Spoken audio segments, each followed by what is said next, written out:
Hi friends, welcome to our channel. Brahmamudi serial next ఎపిసోడ్లో ఏం జరగబోతోందో ఈ వీడియోలో చూసి తెలుసుకుందాం.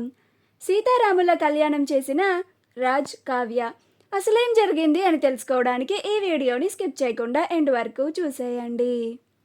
కావ్య కావాలని యామినికి కనిపించాలని కావ్యే స్వయాన తానే అక్షింతలు పంచుతాను పంతులు గారు అని అందరికీ అక్షింతలు ఇస్తూ అలా కావాలని రాజ్తో మాట్లాడుతుంది. అప్పుడు యామిని తనని చూస్తుంది అని, పైగా తన కుటుంబంతో కలిసి వచ్చిందన్న విషయం యామినికి తెలుస్తుందని, అప్పుడు యామిని వెంటనే తను జాగ్రత్త పడి రాజ్ని అక్కడి నుంచి తీసుకెళ్ళిపోతుంది అని, అప్పుడు దుగ్గిరాల కుటుంబం అంతా రాజ్ని చూడలేరు అని కావ్య ఇలా చేస్తూ ఉంటుంది. కానీ యామిని మాత్రం రాజ్ని తీసుకొని వెళ్ళాలి అని కంగారు పడుతుంది. కానీ రాజ్ని తీసుకొని అక్కడి నుంచి వెళ్ళదు. వెళ్దాం అనుకున్నా కానీ స్వామివారి కళ్యాణం జరుగుతుందని, మధ్యలో వెళ్తే మళ్ళీ అరిష్టమని, అలా చేస్తే మంచిది కాదు అని అలానే బిక్కుబిక్కుమంటూ టెన్షన్ పడుతూ కూర్చుంటుంది. స్వామి, రామ్ని వాళ్ళ కుటుంబ సభ్యులు ఎవ్వరూ చూడకుండా నువ్వే కాపాడాలి. నీ కళ్యాణం అయిపోయిన వెంటనే రామ్ని ఇక్కడి నుంచి తీసుకెళ్ళిపోతాను అని చాలా కంగారు పడిపోతూ ఉంటుంది. అప్పుడు యామిని వాళ్ళ అమ్మా నాన్నలు, ఏంటి బేబీ, ఎందుకు అంత టెన్షన్ పడుతున్నావు అని అంటారు. అప్పుడు యామిని, మమ్మీ, అసలు నువ్వు ఈ గుడికే తీసుకురావాలా? ఈ గుడికే ఆ కావ్య వాళ్ళ ఫ్యామిలీ కూడా వచ్చింది. ఈ విషయం నీకు తెలుసు కదా. వాళ్ళ ఫ్యామిలీ రామ్ని ఎక్కడ చూసేస్తారా అని నేను భయపడుతున్నాను అని అంటూ ఉంటుంది. అప్పుడు యామిని వాళ్ళ అమ్మ, టెన్షన్ పడకు బేబీ, స్వామివారికి శ్రద్ధగా దండం పెట్టుకో, ఆయనే చూసుకుంటారు అని అంటుంది. అప్పుడు యామిని అలానే మౌనంగా ఉండి స్వామివారి కళ్యాణాన్ని చూస్తూ ఉంటుంది. కావ్య స్వామివారి కళ్యాణంలో పాల్గొని పూజ చూస్తూ ఉంటుంది. రాజ్ కావ్యతో ఎలా మాట్లాడాలా, ఎలా బయటికి రప్పించాలా అని ఆలోచిస్తూ ఉంటాడు. అలా తనకి కాల్ వచ్చినట్లుగా బయటికి వెళ్ళాలి అని యామినితో చెప్పి బయటికి వస్తాడు. అప్పుడు యామినికి అనుమానం వస్తుంది. ఇదేంటి, కళావతి కూడా ఇక్కడే ఉంది, పైగా ఇంకా ఎవరు ఫోన్ చేసేవాళ్ళు ఉన్నారు మా బావకి, సరేలే అని మౌనంగా ఉంటుంది. అలా రాజ్ బయటికి వెళ్ళి కావ్యకి ఫోన్ చేస్తాడు. అప్పుడు కావ్య కాల్ లిఫ్ట్ చేసి, ఏంటండి కాల్ చేశారు అని అంటుంది. అప్పుడు రాజ్, మీతో కొంచెం మాట్లాడాలండి, ఒకసారి బయటికి వస్తారా అని అంటాడు. అప్పుడు కావ్య, సరే వస్తున్నానుండండి అని బయటికి వస్తుంది. ఆ తరువాత కావ్య ఈయన ఎక్కడున్నారా అని వెతుక్కుంటూ వెళ్తూ ఉంటుంది. కావ్య కూడా బయటికి వెళ్ళడం గమనించి యామిని ఇంకా కంగారు పడిపోతుంది. అదేంటి, ఈ కళావతి కూడా వెళ్తుంది అంటే బావ కాల్ వచ్చిందని అబద్ధం చెప్పి బయటికి వెళ్ళి ఈవిడ గారికి ఫోన్ చేసి మరీ పిలిచాడా? అంటే బావ ఈ కావ్యతో మాట్లాడడానికే ఫోన్ వచ్చిందని చెప్పి బయటికి వెళ్ళాడా అని కంగారు పడుతూ, ఇప్పుడే వస్తాను మామ్ అని వాళ్ళ అమ్మా నాన్నలకి చెప్పి యామిని కూడా బయటికి వస్తుంది. కావ్య రాజ్ కనిపించకపోవడంతో ఎక్కడున్నారైనా ఫోన్ చేశారు అని కంగారు పడుతూ కావ్య వెళ్తూ ఉంటుంది.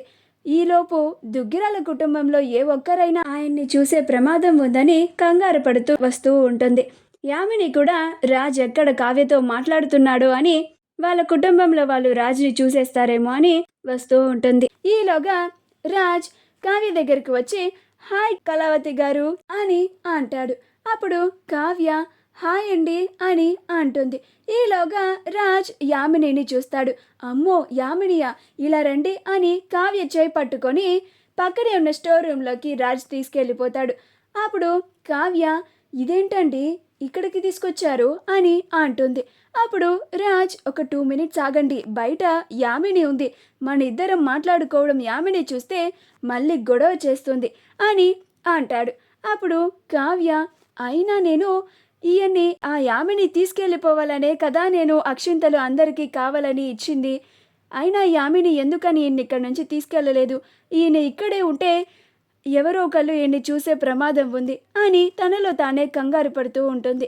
కాసేపటికి రాజ్ డోర్ ఓపెన్ చేద్దామని డోర్ దగ్గరికి వచ్చి తలుపు తీయాలని చూస్తూ ఉంటాడు. కానీ తలుపు రాదు. ఎందుకంటే పంతులు గారు ఎవరు అసలు ఈ స్టోర్ రూమ్ని ఓపెన్ చేసింది అని ఆ రూమ్కి తాళం వేసేస్తారు. అప్పుడు రాజ్, ఏవండి డోర్ రావడం లేదండి అని అంటాడు. అప్పుడు కావ్య, అయ్యో ఇప్పుడు ఎలాగండి, అవతల సీతారాముల కళ్యాణ గడియలు దగ్గర పడుతున్నాయి అని అంటుంది. అప్పుడు రాజ్, మీరు ఆ స్వామివారి దగ్గరికి వెళ్ళడం కాదు, స్వామివారే మీ దగ్గరికి వస్తారు అని అంటాడు. అప్పుడు కావ్య, ఏం మాట్లాడుతున్నారండి, నాకేం అర్థం కావడం లేదు అని అంటుంది.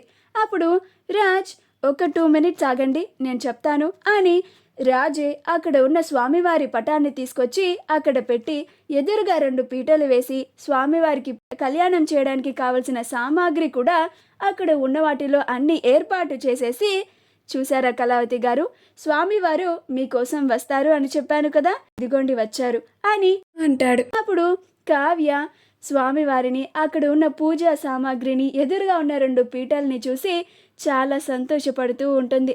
ఆయన నేను కలిసి స్వామివారి కళ్యాణం చేస్తే ఎంత బాగుంటుందో అని ఆలోచిస్తూ ఉంటుంది. అప్పుడు రాజ్, ఏంటి కళావతి గారు, రండి స్వామివారికి కళ్యాణం చేద్దాం అని అంటాడు. అప్పుడు కావ్య తన మనసులోని మాట నెరవేరుతుందని చాలా సంతోషంగా, వస్తున్నానండి అని రాజ్ పక్కన కూర్చొని స్వామివారికి ఇద్దరు కలిసి కళ్యాణం చేస్తూ ఉంటారు.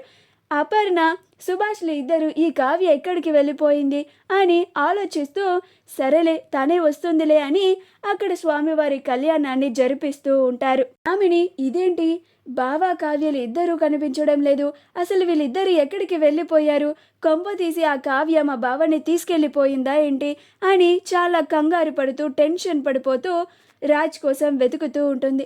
కనీసం కావ్య అయినా కనిపిస్తుందేమో అని కావ్యని కూడా వెతుకుతూ ఉంటుంది. కానీ ఇద్దరూ కనిపించరు.